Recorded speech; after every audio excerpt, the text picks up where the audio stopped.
Siyakunikeza indumiso Nkosi nomkhosi egameni lika Jesu Kristu ogcwele.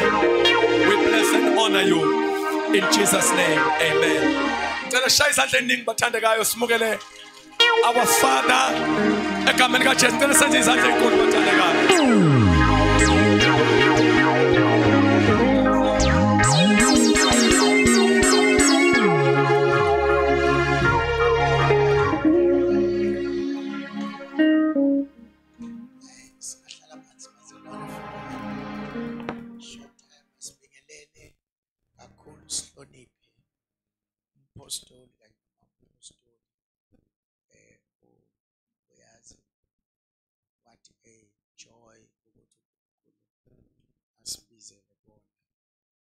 Such a time as this.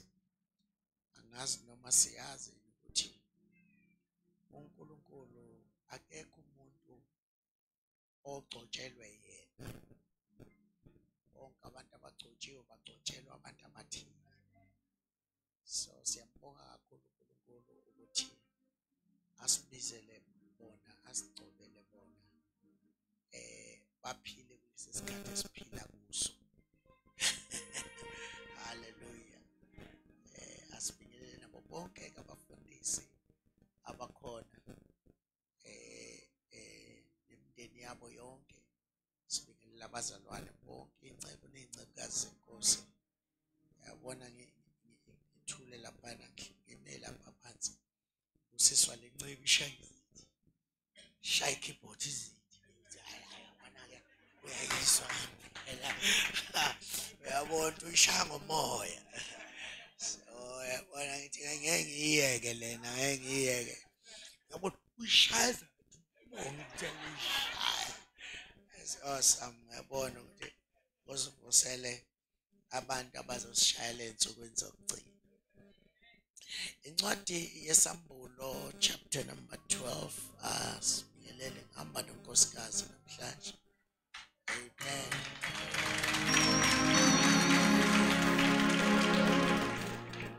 Ngenhlanhla na. Ngenhlanhla phela unkosikazi. Incwadi yesambulo esahluko 11 from verse number 1. Izolo ngabe ufikile njalo izolo. Ade ngazi nokuthi ngisala. Indaba yethu. Indaba yethu.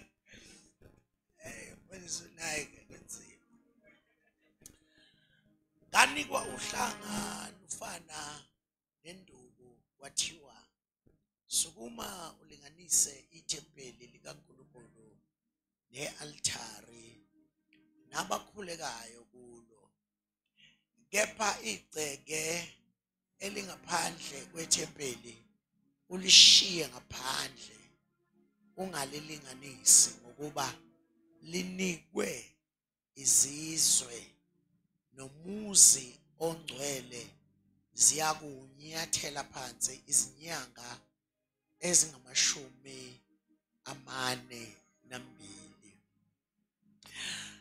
Ngiyakubanika ofakazi bami ababili ukuba baprofete izinsuku eziyinkulungwane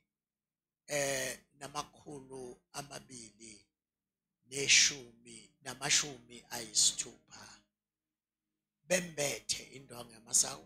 Khona oyenzile i-assignment le yokubala lezi yansuku eziyinkulungwane. Khona oyenzile leyo assignment. Please uyenze. It's only good for you. Verse number 4. Labo bayiminqumo emibili nezinti zesibani ezimbili ezimi phambi kwenkosi yomhlaba. Uma ukhona ofuna ukona laba, uphuma umlilo emlonyeni wabo, udle izitha zabo, uziqede. Yebo, uma kukhona ofuna ukona laba, kumelwe ukuba abulawe kanjalo. Banamandla laba okuvala izulu,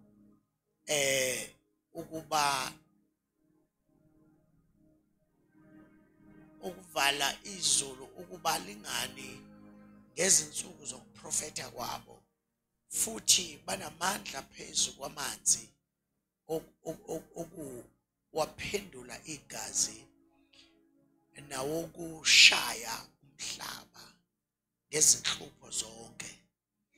Noma kungaba kangaki ngokuthanda kwabo. Yabona underline le ukuthi banamandla okushaya umhlaba ngokuthanda kwabo. Angazi noma lo line ungene ngempela ngoba kufanele ungene la eBhayibhelini. Ngoba kusho ukuthi ingceke kusekhona la isilele khona.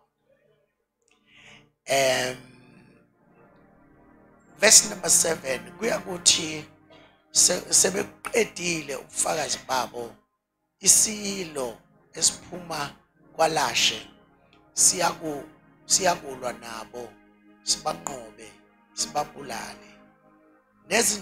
Nezidumbu zabo ziyakusala ezitaladini zomuzi omkhulu othiwa ngokomoya iSodoma neGibhithe, lapho inkosi nenkosi yabo yabethelwa khona. Abanye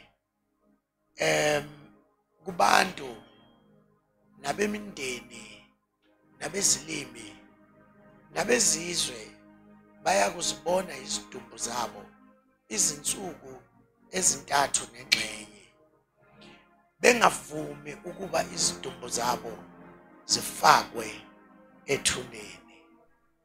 Nabakhileyo emhlabeni bayakujabula ngoba ngabo bethabe, bathumelana izipho ngokuba laba baprofeti ababili babe bahluphile abakhileyo emhlabeni. Kwathi emva kwalezo zinsuku ezintathu nengxenye, umoya wokuphila ovela kuNkulunkulu wangena kubo, base bema ngezinyawo zabo. Naba babonayo behlelwa ngosaba okukhulu, bezwa izwi elikhulu livela ezulwini lithi kubo, yenyukelani lapha. Base benyukela ezulwini ngefu nezitha zabo zababona. Babisu lakho liphilile kakhulu namandla. Khuluma ngalo uNkulunkulu wethu, usuthiswe umphefumulo wethu. Amen. From yesterday, mhlambe, just to recap, ngiyazi imvuselelo bazalwane, ngiyazi imvuselelo. Just to recap, ukuthi sithe le ndaba le ebhalwa la esifunda la, indaba engena kwingxenye yesibili yesikhathi seyinhlupho ezinkulu. Ukhona umehluko bazalwane phakathi kweinhlupho noma ngithi ipersecution kanye netribulation. Ipersecution izinhlupho eziqhamuka kuSathane ehlupha laba abakholwa iNkosi uJesu ukuthi bangaqhubeki nalento yokukholwa. Persecution ke leyo. Bese kuba khona lokho kuthiwa ama tribulation, great tribulation, inhlupho ezinkulu. Inhlupho ezinkulu aziveli kuSathane, zivela kuNkulunkulu ukuze ashaye abantu abangakholwanga. Umehluko wazo yikuthi lezi ezoqala inhlupho kuthiwa ipersecution, abantu bezama ukudefend umbuso wobumnyama. Kodwa lezo kuthiwa itribulation, uNkulunkulu esiphindiselela ukuthi noma esebethela indodana yakhe esiphambanweni wanikeza ubuso ongaka, kodwa ningawushayi ndiva. So lapha ke kuphakathi nama tribulation, inhlupheko la uNkulunkulu eshaya khona izwe. Kuyangimangalisa nje ukuthi uNkulunkulu ushaya izwe kodwa futhi uphinde uthumele ofakazi ezweni alishayayo. Kuyangimangalisa nje ukuthi umusa kaNkulunkulu kanti ungakanani. Uyabashaya laba bantu kodwa futhi ubavulela indlela yokuthi noma nginishaya nisengaphinde futhi niphume, nisengaphinde niphume. uNkulunkulu omangalisayo, umusa wakhe ungaphezulu kokucabanga komuntu. But namhlanje nabazalwane ngikhulume kakhulu izolo ikakhulukazi ngokumeja. Namhlanje ngizothinta labo ofakazi ababili, bese ngithinta leliyazwe lithi khuphukelani la. Yabo. So now uma uzobheka why ngithi le ndaba le ithathwa phakathi nendawo, uzobona 42 months usho u3.5 years, ngoba ibandla lizobe liphezulu lapha emkhathini selihlwithiwe, lizobe lilapha for 7 years. Engathi amen uphelile. Lobe lilapha for 7 years emkhathini, kodwa kukhona kulo 7 years uhlukene kabili. Kukhona u3.5 years webandla noJesu nesekhona abazalwane, bese kuba khona u3.5 years wokuvezwa kwamandla kaNkulunkulu kulabo abangakholwanga. Angiphinde futhi nesekhona abazalwane. Now uma sizobheka into yokubuya kaJesu, ziningi imfundiso bazalwane, futhi ngifuna ukuniqinisekisa ningasabi mawukholwa iNkosi uJesu ayikho into ezokwehlela.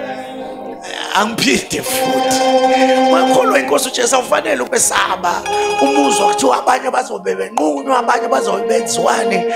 Akufanele nje ngisho ukungena lapho uzokuthiwa ilokhuzi isilo sizokwenzane, kushayeke u3/3 1/3 wolwandle, kukhuphuka ilanga elishisayo esiqhotsheni sana.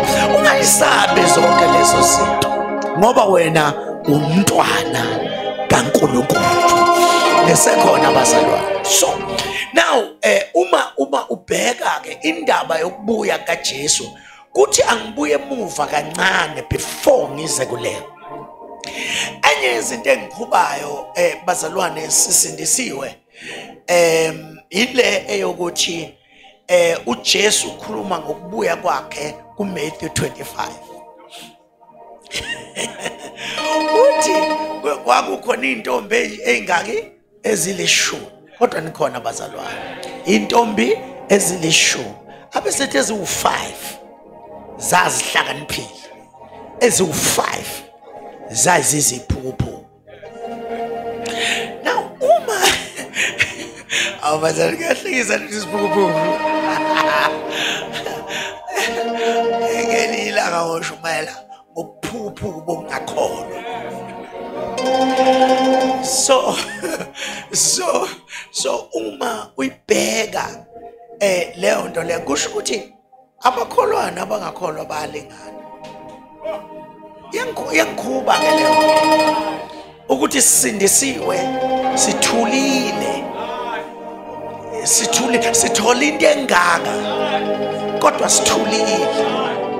Bekufanele ngabe lo mhlaba siyawushanela, bekufanele ngabe sithatha kwasana nishiphara siligaxe la sigijime la, ngenxa yokuthi into esiyitholile inkulu nesekhona bazalwane.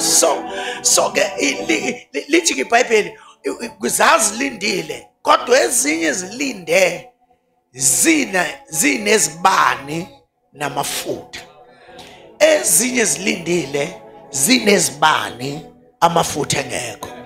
Kusho ukuthi umehluko amafutha. Yabona kusho ukuthi umehluko yini amafutha. Ibani ziyafana, mhlambe negender iyafana, kodwa umehluko usemafutheni. Kuthi angiphushe lento lena kodwa angifuni ukuyiphusha le yamafutha, ngoba umuzozo webandleni namhlanje na ushayana insimbi kanje. Akusasheleli amafutha awasekho. Sikhonza kabuhlungu, sikhonza nabazalwane abamukela uJesu kodwa iattitude yabo isafana namhlanje bengakasindiswa. Abafiki la betwila emafutheni, which is the Holy Spirit. Now iBhayibheli ke liveza ukuthi kwa umehluko nje kwaku amafutha. So isibani simele uphila, nisekhona simele ini uphila, kodwa amafutha amele amandla azothatha emva kwalokho kuphila. Amanye amagama babehleli engasebenzi amafutha, noma impilo yayikhona kodwa amafutha ayengasebenzi. Amafutha ayilinda ukukickstartwa uma besuka from this one, from kulomhlaba beyongena komunye, ngoba lo omunye umhlaba awudingi ukuphila kwakho, udinga amafutha atheliwe empilweni yakho. Yazizwa khona ukuthi khona la engiyakho. Na uJesu wamemezela ngokusobala waze wathi hlalani nilindile ngoba usuku nehora anilwazi. Ngiyanizwa ukuthi aningeni kahle. Hlalani nilindile ngoba usuku nehora anilwazi. So ke manje into kufanele siyibambeke ukuthi usuku nehora, come on, asilwazi. Abathi wabuya ngo-1914 indaba yabo nisekhona bazalwane. Angazi nokuthi ngabe usashumayela ukuthini, ufundisa ukuthini uJesu esabuya. Angazi ukuthi ubatshela ukuthini abantu uma usulokhu uJesu usabuya. But uthi nje lindani ngoba usuku nehora anilwazi. Khona izinto ke abazifundisayo ngenza ukuthi khona amandla azokwehlalana namhlanje. Khona izinto ezifundiswayo ezinye zazo elezo kuthiwa pre-tribulation rapture. Uyabona makukhulunywa ngo-pre-tribulation rapture kukhulunywa ngokuthi ibandla lizohamba before kwehle izinhlupho. Nisekhona abazalwane iteme lisetshenziswa abafundi iBhayibheli. Abe pre-tribulation rapture bakholwa ukuthi before kwehle inhlupho ibandla lizohamba. Bese kuba khona abe post millennial rapture.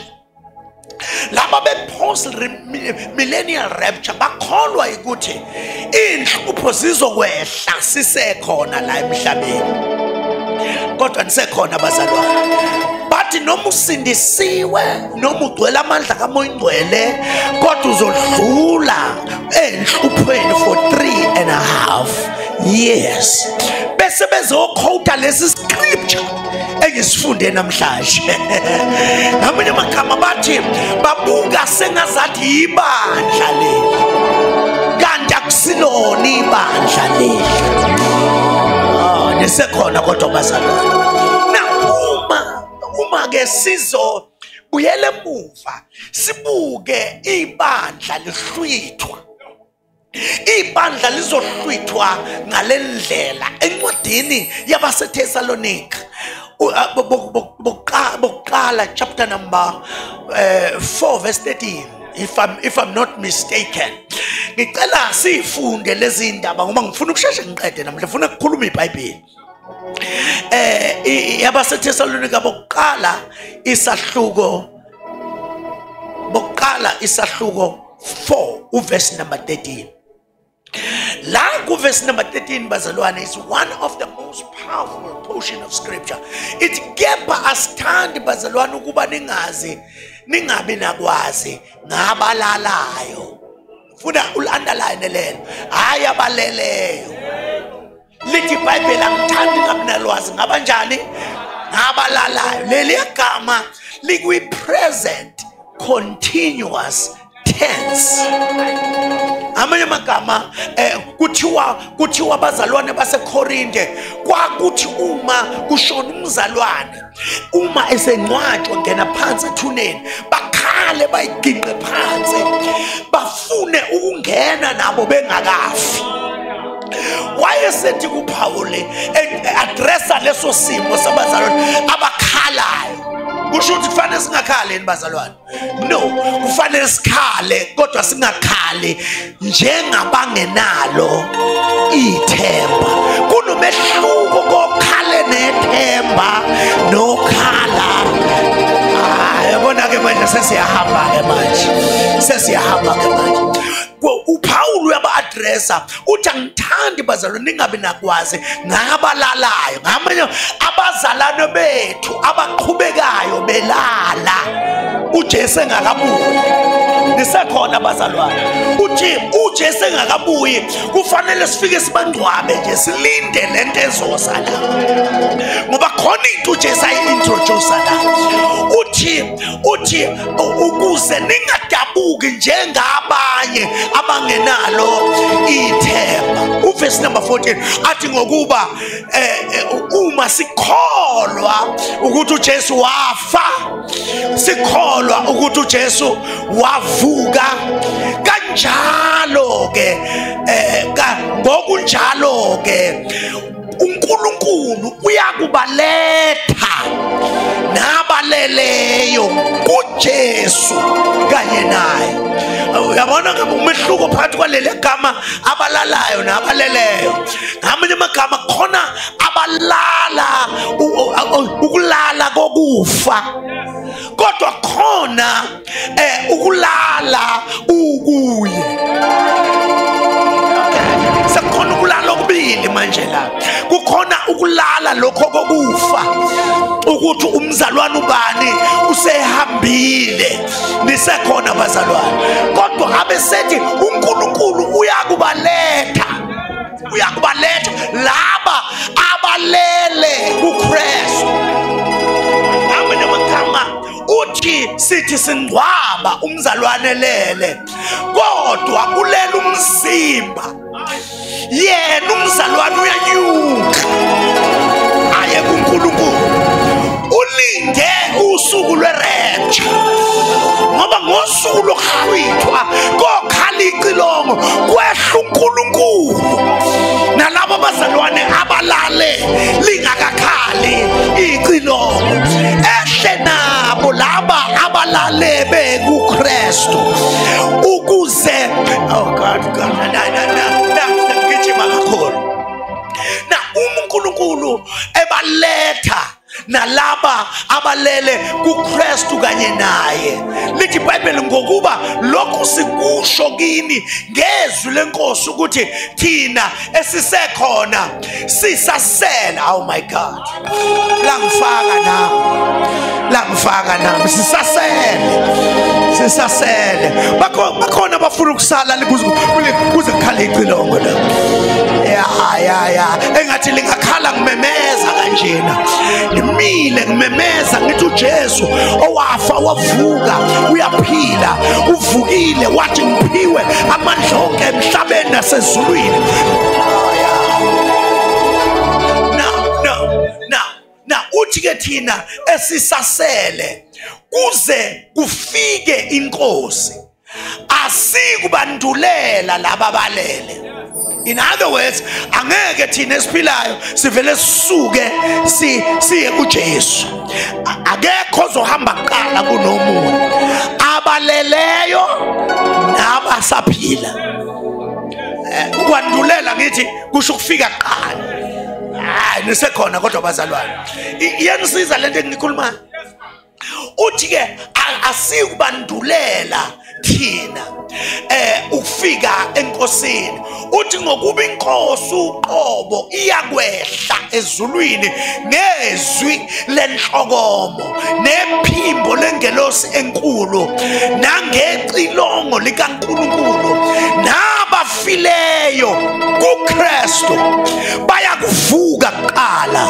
Amanye amagama laba eza nabo bazongena kube khona ukuhlangana nemizimba yabo abayishiya ngesikhathi bona beya kuNkulunkulu. Kodwa khona amen kule ndawo. Uthi ke bazobe sebevuka ngesikhathi sebevuka according to verse number 17 lithi iBhayibheli khona thina esisekhona sisasele siyakuhlwithwa kanye nabo sihlangabeze inkosi emoyeni not ezulwini emoyeni. Kanjalo ke siyakuba nayo inkosi njalo kodwa siqala ukuba naye kuphi bazalwane? Emoyeni, in the sky. I-rapture bazalwane ayihlwithi abazalwane ukuthi baye ezulwini kodwa i-rapture ibahlwitha ukuthi bahlangane noJesu emkhathini. Angazi uthini kushumayele ke lento bazalwane kule emvuselelweni.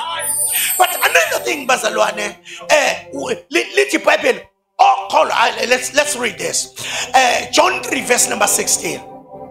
Ngokuba uNkulunkulu walithanda izwe kangaka wanikela ngendodana yakhe ezelwe yodwa ukuba yilona lowo okholwa yiyo angabhubhi kodwa abe nokuphila okuphakade. Nesekhona bazalwane. Let's jump to verse number 18. Ukhona kodwa umuntu ofunda kakhulu la. Jumpa uya ku verse number 18. Ngifuna nizwe kahle le. Jumpa uya ku verse number 18. Okholwa yiyo kahlulelwa. Ayaya. Okholwa yiyo akenziwa njani bazalwane? Ngamanye amagama wakholwa uJesu kukhanselwa ijudgment. Enye izinto bazalwane akubalulekile ukuthi ungagcine kusonteni. ugcina ekukholweni inkosi uJesu ngoba mawuke wakholwa lithi iBhayibheli awusehlulelwa. Come on qedela. Ongakholwa usahlulelwa. Lithi ongakholwa uvele uphansi kwesaha. Okay. Uyabona ungakholwa usucabanga ukuthi uyaphila kanti ulengelwa nje into ethile phezulu ekhanda lakho. Mhlawumbe let's go to verse number 36. Okay. Okholwa indodana unokuphila okuphakathi. Unakho. Hayi ukuthi sokuthola mhla sifika. Okholwa indodana unani bazalwane? Unokuphila okuphakade ongakholwa. Kepha ongakholwa indodana akayikubona ukuphila. Akayikubona ukuphila. Bese lithi iBhayibheli kodwa intukuthelo kaNkulunkulu ihlezi phezu kwakhe. Intukuthelo, the wrath. Okay. The wrath. Uyabona le tribulation kuzobe kuyintukuthelo, uzobe thulula intukuthelo kulabo abangakholwa kodwa bakholwayo. iBhayibheli lithi abakholwayo intukuthelo isisusiwe kubo.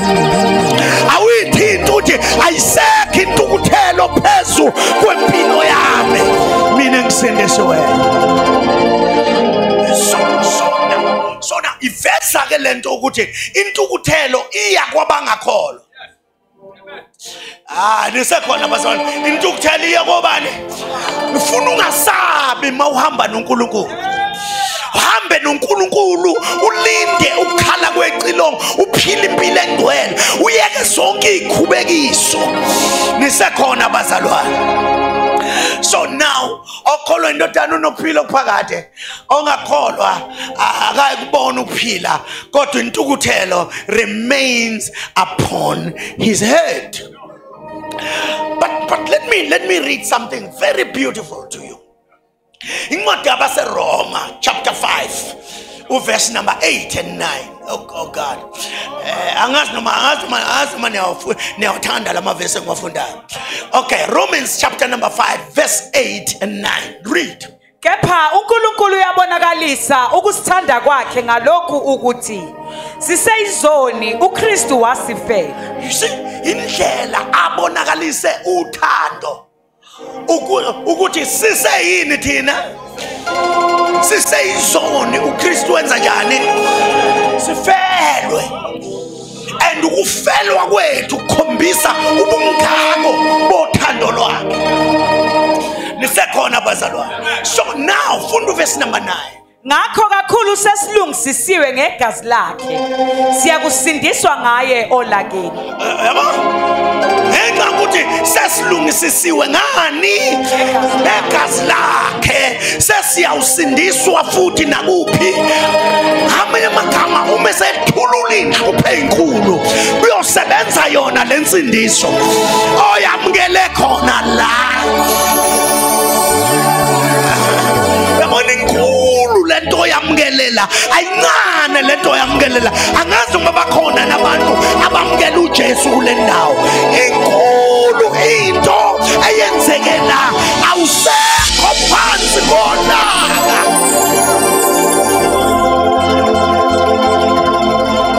Awusekho phansi kolaka. Kuthiwa ke ivesi likhunyushwa ngelinya ngethu. So now let's go to Thessalonians chapter number 5 verse number 9. Glory to Jesus. Yabona ke laba ababhala kodwa kasikho nesidingo sokubhala because iyathathwa yonke. Nisekhona bazalwane. Verse number 9. Ngokuba uNkulunkulu kasimiselanga ulaka.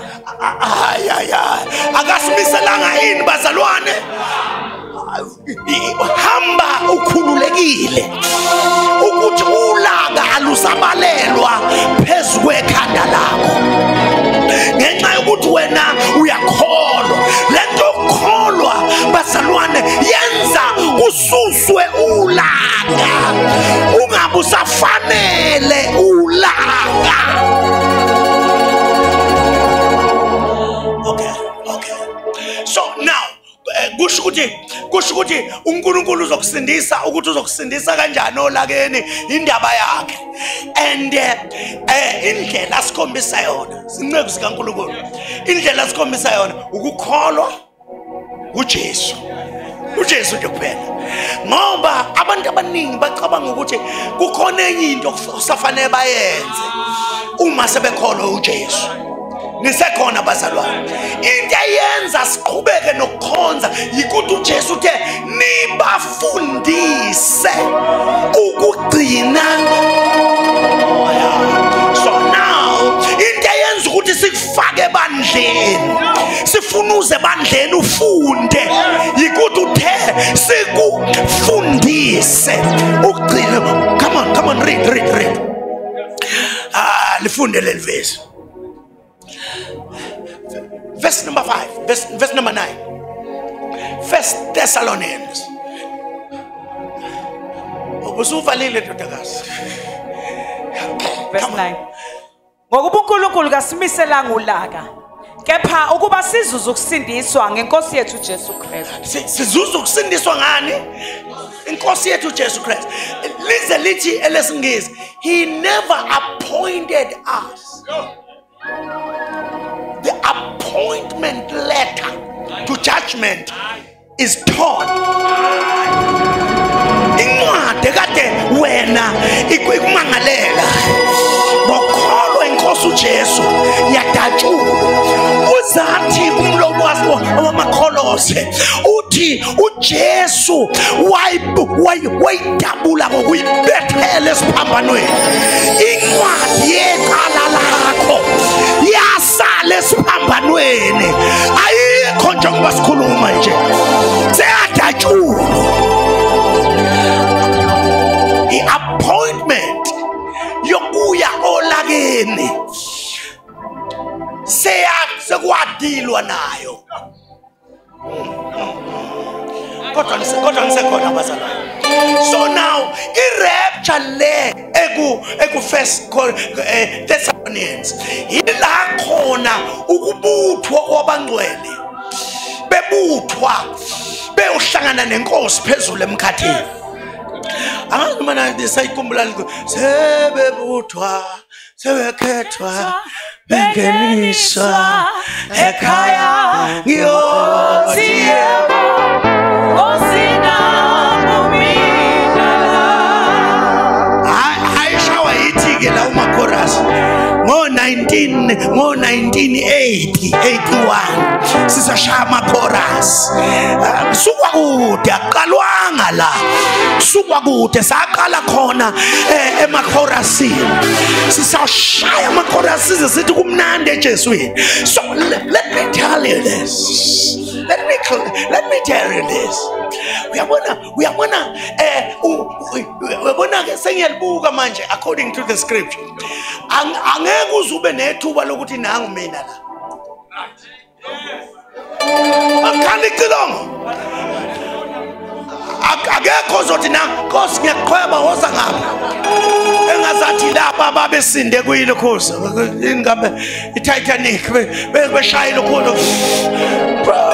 Bheka ngapha no la kaJesu akompembe la.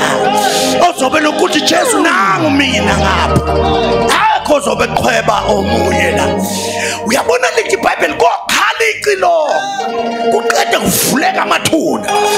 Laba beza noNkulunkulu bahlangana nemizimba yabo baphume sebegqoka imizimba emisha bese behlangana nabaphilayo bese siyabuthwa i-rapture.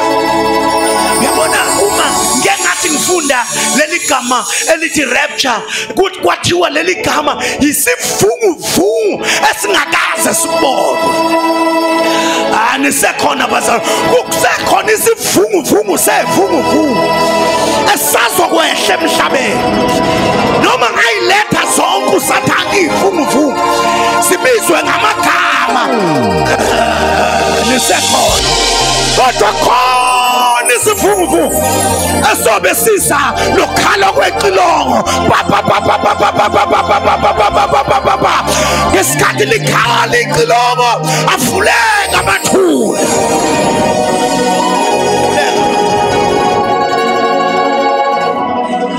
wish bengafunda uRevelations chapter number 7. La khulunywa khona 144,000. Kodwa ngizukufunda namhlanje. Kuthiwa ke labo bashumayela ngoba kwangabashumayela kuthiwa nabo babegcotshiwe with the same anointing. Lo 144,000 babeshumayela ibandla selithetho. Ibandla seliphezulu bona beshumayela. Kodwa nisekhona bazalwane. Yila khona okwakuthi khona uma umuntu ephenduka abulawe. Ilaba abakhona uSathane abulawe ngenxa yokuthi noma umusa usekhona kodwa kusewona umusa wokuhlala. Sekumusa wokuhamba. Babe sindiswa babulawe bahambe baye ekhaya. Now uma belokhu beshumayela lithi iBhayibheli wayebabe gcotshwe ngenye indlela ukuthi noma ungabasaha ngesaha livele libanwaye. Uthi bahlaba ngomese umese ungakwazi ukubahlaba. Lithi iBhayibheli until kuphele isikhathi sabo. Laba 144,000 bazobeqhamuka emgedeni ngenxa ukuthi abantu bacabanga ukuthi uIsrael ulahlekile akamfuni uNkulunkulu kanti khona uNkulunkulu abafihle emgedeni okuzothi manje hamba ibandla ayivule imgede abese sekuyithuba lenu ke manje ukuthi nani ningashumayela uJesu. So now uma laba belokhu beshumayela uJesu ngiyavala njalo manje belokhu beshumayela uJesu kuze kwafika la khona uNkulunkulu ethi sekwanele manje ngesikhathi after this 144,000 uthi ngezwa ngabona isixuku esingena kubalwa izizwe nezizwe zazihlabelela ingoma izilokhu zinyuka angazi ukuthi ithini ingoma ehlatshelelwa bazalwane kodwa ngiyazisolela nje sengathi kwakuthiwa ngiwe emnandi lelizwi ngiwe ekhasi emva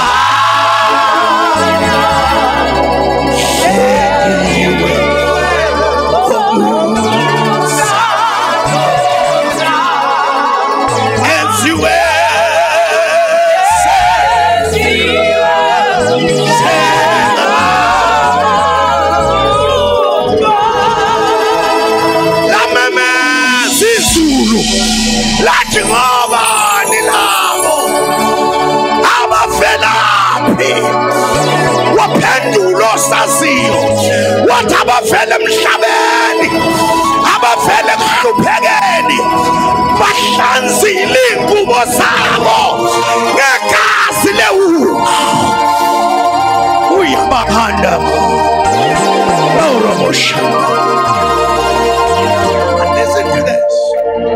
Listen to this. Nesikhathi laba benyuka kuthiwa ngobani labo kwakuphela u3.5 years oqala sangena isigejana esindiswe ngentshumayelo ka144 sangene kwathiwa ngobani labo hayi kodwa nisekhona bazalwane but uma kuphela laba lesiketshana esingenayo lithi ke iBhayibheli kwasengena lesi kulesi siketshana sesibili kulithi iBhayibheli kwase kwehla ofakazi ababili owokuqala vele uMoses ngoba uMoses ku chapter number 12 kusukela ku chapter number 8 if I'm not mistaken encwadini chapter number 12 yes encwadini kaExodus kodwa ngiyandedela manje ngihamba manje now uma uMoses efika lapha kuFaro uthi uFaro ubani lo nkulunkulu engaze ngidedele igqila zami uthi angimazi lo nkulunkulu ngicela umproduce umbeke la kwasho ukuthi ke lo mfana lo uphethe induku wakhipha induku lomfana uMoses wayilahla phansi yaphenduka inyoka. sengazathi uma eletha lenduku lena iphenduka inyoka, wathi uFaro nezami izangoma nezami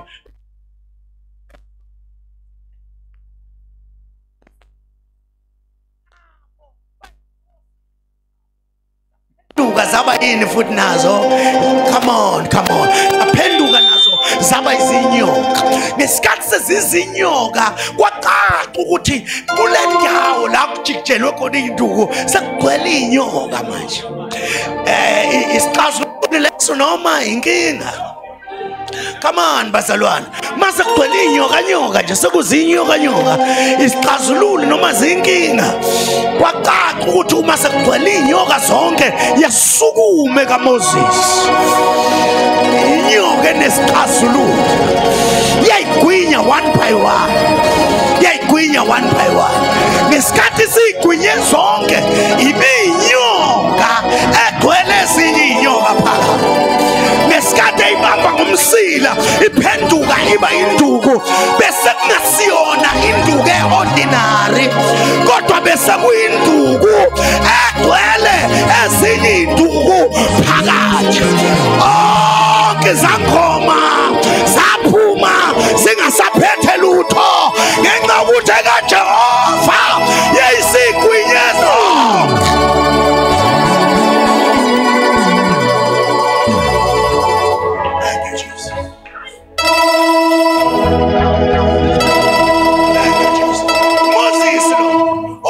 Ulwandle lwavuleka.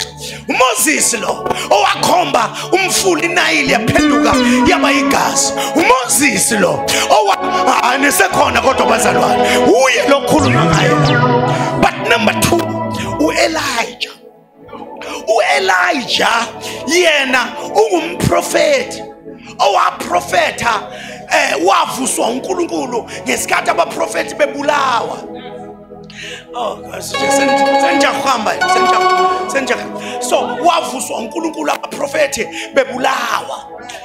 Wathi mayimvusa uNkulunkulu wama phambili wathandaza. Umthandazo wakhe wathi angani imvula angehli mazolo, abesethi ngokwesiyalezo sami. Khona into laba abaprofeti bakudala ababe nayo thina esingenayo.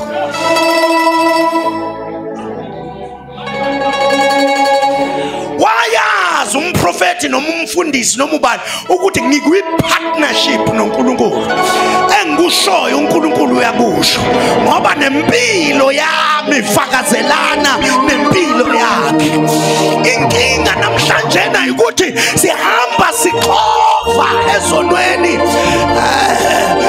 nesekhona uthola ukuthi ingcebo zikaNkulunkulu ziyaphuza ziyadyakwa ziyenyangeni kwenziwa yonke into zilala nabesifazane enkonzweni.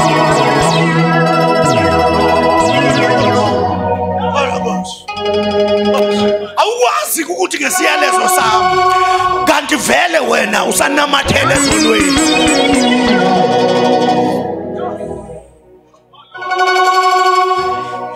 Bathi angivele nginike leti iBhayibheli. uElijah lona wahamba uNkulunkulu wawuhlala ngasemfuleni iJaboka. uNkulunkulu wambhakela amakhekhe edwaleni. Wabhakela amakhekhe edwaleni. Amagwaba bamgijimisela inyama. Ngamanye amagama wadla isinkwa esibhakwe uNkulunkulu edwaleni. Idwala elanqatshwa ngabakhi eselaba inhloko yenkunzi. Wadla uJesu othi mina ngiyisinkwa sokuphila, odla mina akaphinda lambe. Wadla uJesu ebhakwe kuJesu. What a double barrel. uJesu ebhakwe kuJesu.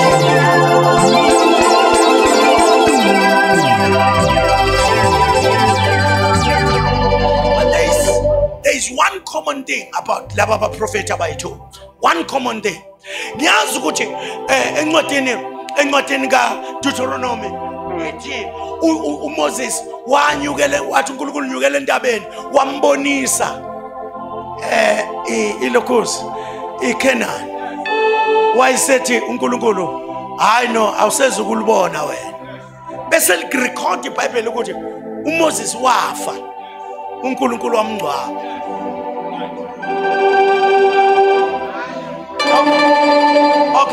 Okay niyanizwa phela ninizwa.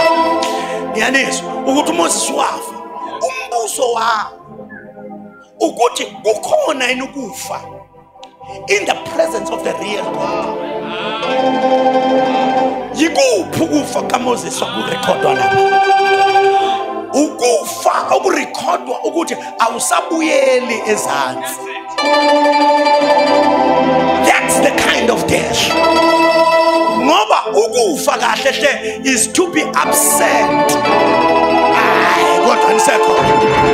Moses was absent kulo mhlaba. Waba presence with the Lord. Elijah ke angifuni ukuyikhuluma ngoba wavela wagibela inqola yomlilo. Edonswa ngamahasho omlilo. Wanyuka bebhekile. In other words, abantu abangakaze bafe la. Angiphinde futhi. Uyabona encwadini kaMatthew chapter 17 ngesikhathi uJesu eya entabeni yenkazimulo yibo bobabili futhi abavela uMoses kanye ngamanye amagama laba babili babengakaze babuza ukufa. Yingakho uma uJesu sevela babuye bavela futhi kanye naye. Kodwa nisekhona bazalwane bavela kanye naye. Uma sebenyamalala lapha kuJesu sengazathi wathi uNkulunkulu angeni yophumula kukhona isikhathi engizonithumela ngaso kanti lesi sikhathi bazobuya sebengofakazi.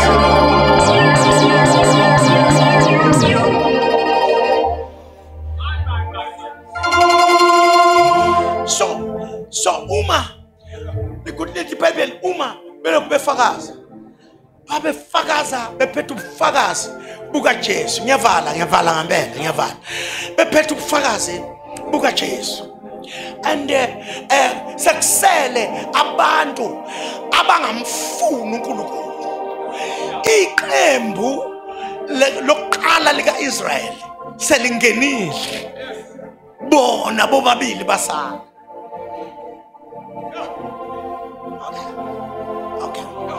Okay. So now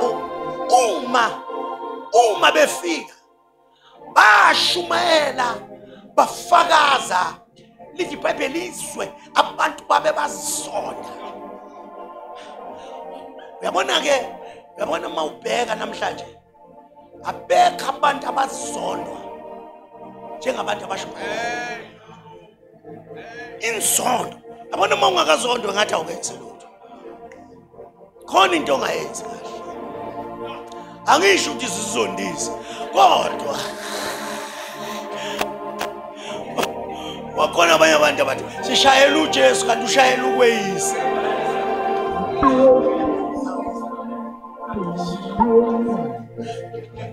Oh gosh.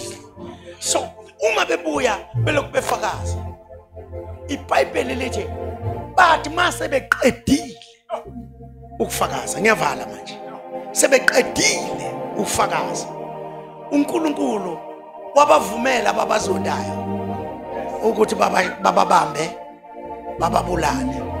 In fact kwaphuma isilo kwaLashe. Leli gama elithi kaLashe lisho a bottomless pit. Bottomless. There is no bottom. Uma into ifakwe khona iba waya yehla ngoba there is no bottom. Kodwa nisekhona bazalwane. And yini eyenza iphuma into engene lapha yikuthi izwi lithi buya. uNkulunkulu uphethe kanjeni umhlaba? Uphethe kanjeni? KwaSathane kwaLeviathane uphethe konke. usekhona uyabusa uyabona uyabusa uNkulunkulu mawubalekela uNkulunkulu ubalekela umbuso wababusi ubalekela umbuso wayo yonke into. So now yavuka yabashaya yababulala kuthe uma sebefile kwavunyelwana ukuthi laba bangcwatshwa bazophelela estradeni. Inzondo esiyibona lapho kuthiwa umhlaba waphana izipho kwaba uKhisimusi. Angani noma uKhisimusi noma uXmas ngoba izinto ezimbili ezihlukene lezo, Christmas and Xmas. Then baphana izipho ukuthi hey labantu bahluphile izwe ngezwi, bahluphile laba bantu ngezwi. Now uma besasho njalo lithi iBhayibheli kwabonakala umoya wokuphila ovela kuNkulunkulu ungena. Lithi iBhayibheli bavuka, lithi iBhayibheli izwe lagcwala ukwesaba bavuka. Kuthe sebevukile behamba izwe lesaba ukuthi kazi bazokwenzani ke manje. Laba bantu siyababulala bavuka, laba bantu siyabazonda abazondeki, laba bantu siyabahleba bahlebeki, laba bantu sibenza noma yini akwenzeki lutho kubo. Ya ilithi iBhayibheli izwe li-confused kwenzakala iphimbo livele ezulwini kuNkulunkulu lithi yenyukelani.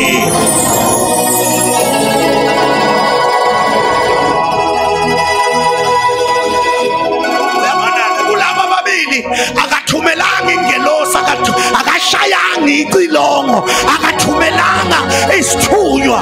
Wakhuluma yena nomdala weyinsuku wathi I'm going to demonstrate into eningakaze niyibone. Izwi lami livusa abafileyo, izwi lami libabamba libanyusa. That same power, lawo mandla, amandla azothatha ibandla.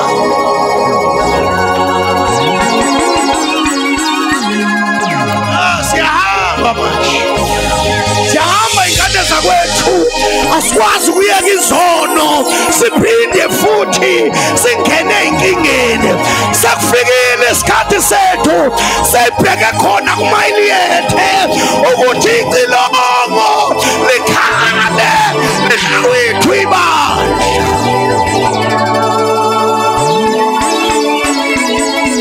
Come up here, come up here.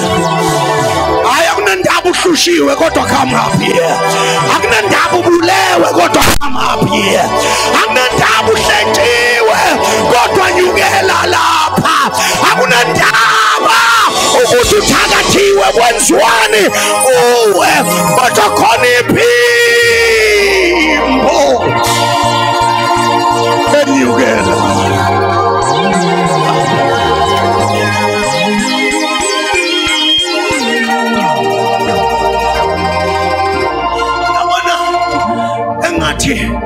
Ngingabona nalabo aba asashumayela ivangeli balinqaba engathi mase sinyuka ibingaba khona nje into ethi ake sidlule nje bafowethu. Salani kahle kulomlilo enibhekene nawo, salani kahle kule punishment, salani kahle kulezi zinto ngoba iphimbo mase likhuluma yenyukelane la. Niyamthanda uNkulunkulu ngoba mayithi yenyukelane la akabizanga gama lamu, kodwa labo ababelungele ba-respond.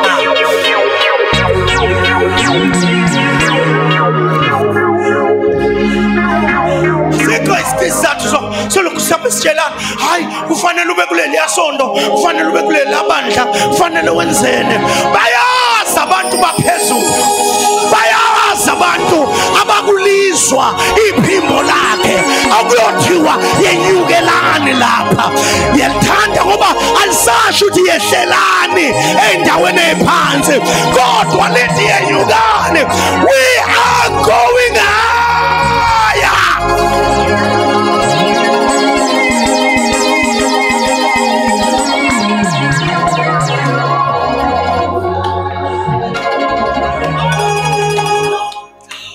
mayikhuluma uPaul esekhuluma nebandla engakakhulumi nalabo babili kuthi encwadini yesibili yabaseKorinte uchapter number 2 uthi mayikhuluma athi angithandi ukuthi ningabi nakwazi ngabaprofeti bamanga.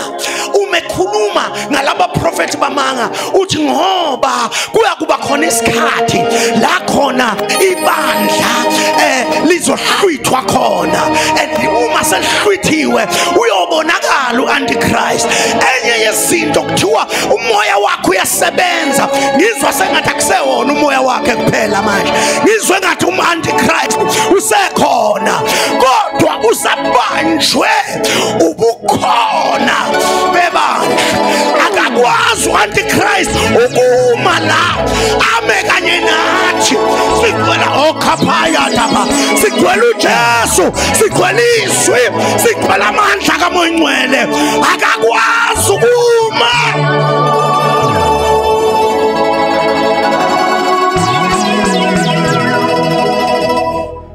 Kame ake nginitshele ukuthi uAntichrist wenzani manje, and then I will let you go. Enye izinto Antichrist ayenzayo uneutralizer ibandla ukuze lingahambe emandleni okufanele lihambe kuwo. Amandla neutralize. Uthi Satan hayi aqule umuntu odla izono la ukuze asithele ngomoya wezono, ngoba ibandla liya neutralize. Athi kuthi uma sekukhethwa ikomiti kukhethwe abantu ongazi ukuthi kahle hle bakhethelwani laba bantu. Hayi nisekhona bazalwane, abanye bathi ukhethelwe ukuthi ufundile, abanye bathi ukhethelwe ukuthi unemali, kanti the enemy neutralize ibandla, qeda ibandla amandla. Sikhathi esiphila kuso ingakho usuba umngane nje nomuntu oyinyama.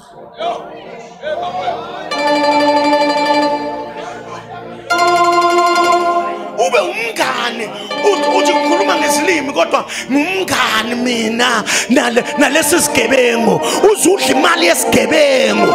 Nisekhona bazalwane, intombazane ekhuluma ngezilimi iphuma ingene esilahleni somfana okhonza uSathane. Ucabanga ukuthi wena uyabusiseka, kanti hayi kunabudlelwano obone obukhanya nobumnyama na. Ningaboshwa jole alinye nabangakhona.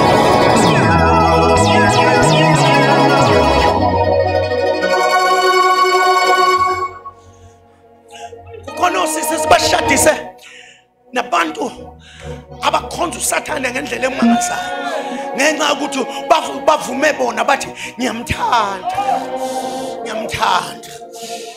Uthi nomuntu kodwa uyambona ndodakazi lo muntu lona, uyambona uthe uthi uma uthandaza wamcinga kwelika moya wamtholaphi. Athi hayi angimtholanga ndawo kodwa ngiyamthanda. Uhamba ngesilahla ungithengela ifoni. Kukhona amafoni abumnyama agcwele khona la enkonzweni. Isitha siya neutralize, senza amandla kaNkulunkulu angakwazi ukusebenza.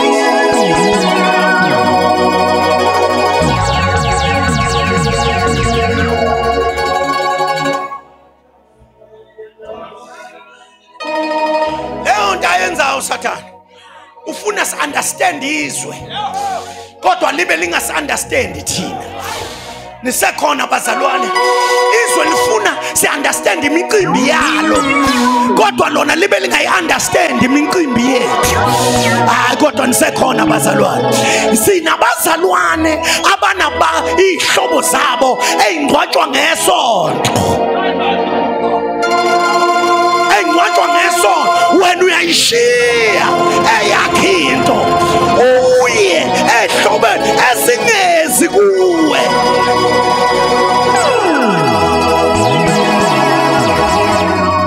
Sizwa ikhuluma sithi hayi siyakuthanda mntasi kodwa uyasazi ithina singamasabatha kodwa uneyishiye yakhe into ngoba wena unomgogodla subamba umoya we-antichrist hayi kodwa nisekhona wena usubhadada nje uvumela noma yini noma ukhuluma ngezilimi usikhuluma uphele into yakho kodwa namhlanje uJesu likhumbulile ibandla lakhe amandla yabuya back inkazimulo yabuya back ubungcwele buyabuya back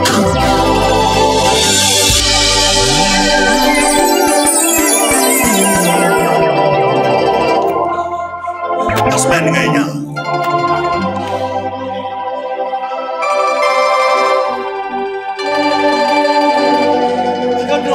kuvuka amaculo amadala votisa Jesu mlilo wakho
sizothandaza namhlanje ebusuku sizothandaza sithi Nkosi phinda futhi usikhumbule samphathise futhi sigcwalise futhi oya baba bazi lokho loboshanda manda baya loboshanda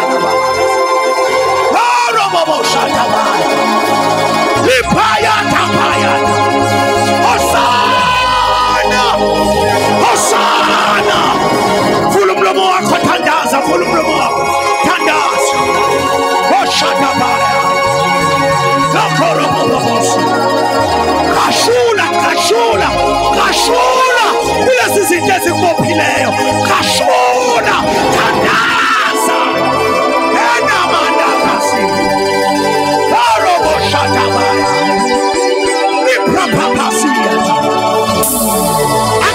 Akesifuna umlomo wethu akesikhambuluke izulu manilalela abangcwele baseshowe bethandaza ekhaya likaJesu yena mabosa liprapasa yatata hapo yata yena mane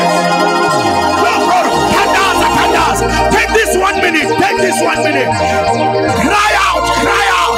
Cry out. Cry out. Oh, yeah, Baba.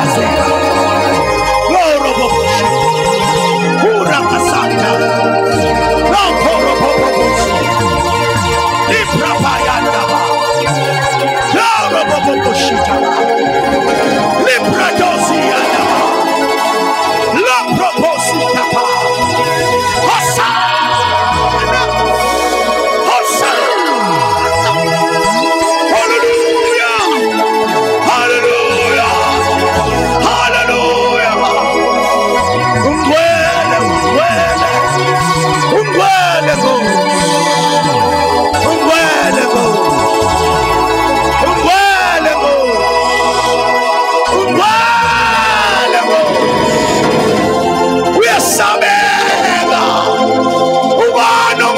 uyalungiswa nawe uyakhazimula oshanda baya robo shanda ukapatazia robo bosika robo bosayata robo bosika libra zakabaya oya baba ushapatasi robo poposaya urabashandele bosika urabakatapaya robo poposi.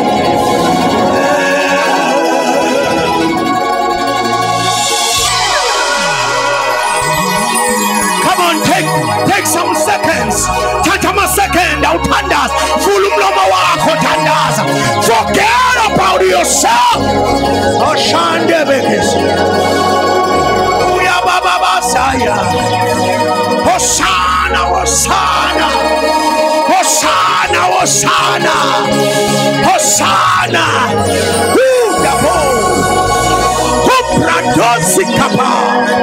Libradosi kapa papa. Ya bada.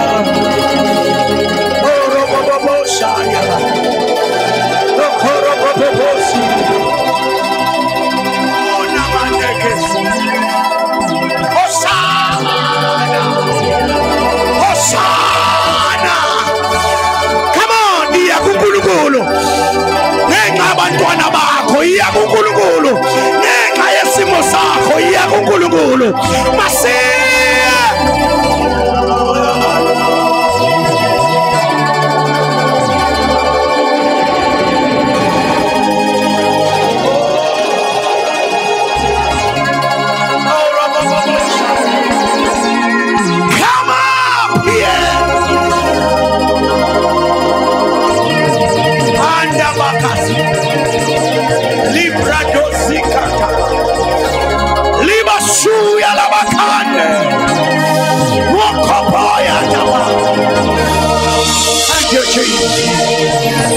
Thank you, Jesus.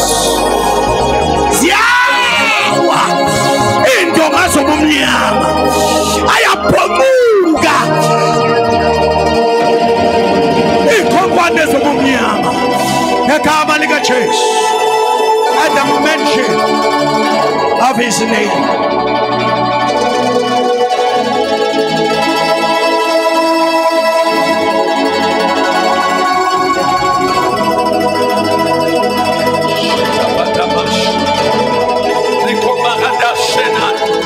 I will start 1 minute and pray. You command us, Sita Bakato. Rikondi Asuna Kitaba. Rugudi Kando Shetada Mahaya. Ripruko Sita Pahandaka. Ukulukulu Wakela Umlilo Wefu Salelo before Ibatal happen. Ukulukulu Wakela Umlilo Wefu Salelo before Ibatal happen. Come on, open your mouth and pray in the spirit. Those who can pray in the spirit, pray in the spirit. Lababala Sutanda Salomoya, Mazajano. Sakalumlino. Sianabu neutralize what Jagabanka. Sianabu neutralize what. We are taking our position. Come on, pray. We are taking our position.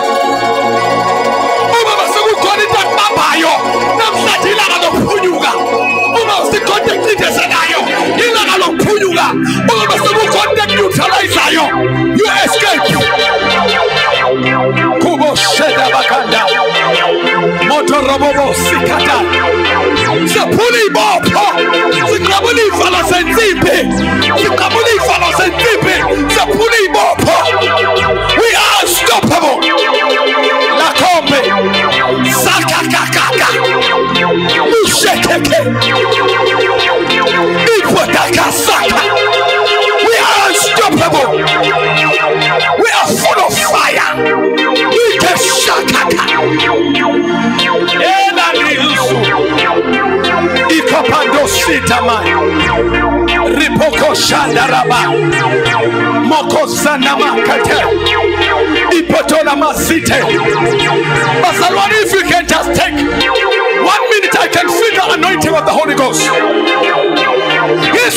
kamoyingcwele quality yonke. There is revival in the spirits. uNkulunkulu uyayivuselela kushiwo kukhona abantu abavuselelekayo la into bathi qindezela njengomzalwane namhlanje yahlukana nawo. The Lord is in this place. Kuphukana lapha. Kuphukana lapha. Yonke into disconnect nezwi.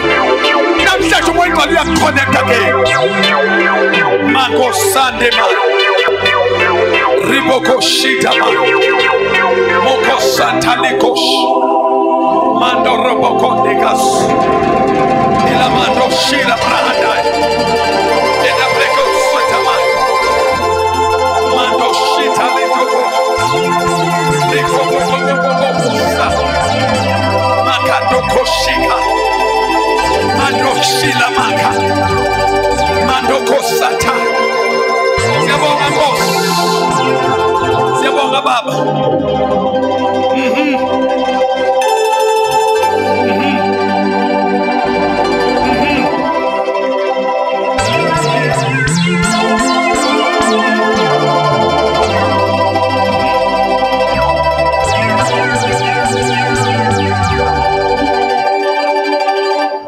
Uyazi emoyeni wami umoyingcwele uthi sangathi ngaze kugijime kuzothandaza nabantu abathi isitha bese impilo yami siyibambile ngibone uSathane uyangineutralize. Kukhona umuntu angizwa mangithandaza manje uthi nje kukhona into yami abengiyibone lokho ilahleka slowly but surely. Uthi ngiyabuyela emandleni ami. Ngiyezwa ukuthi kukhona la ngaphazamiseka khona. Kodwa ngizwa ngathi uNkulunkulu umoyingcwele namhlanje yabona le revival umoyingcwele uyishintshile all together. uNkulunkulu ufuna ukuzorecharge abantu abathile la. Sensela ukuthi uNkulunkulu wenzela ukuthi mhla ethi khuphuka la kukhala icilongo lingageji.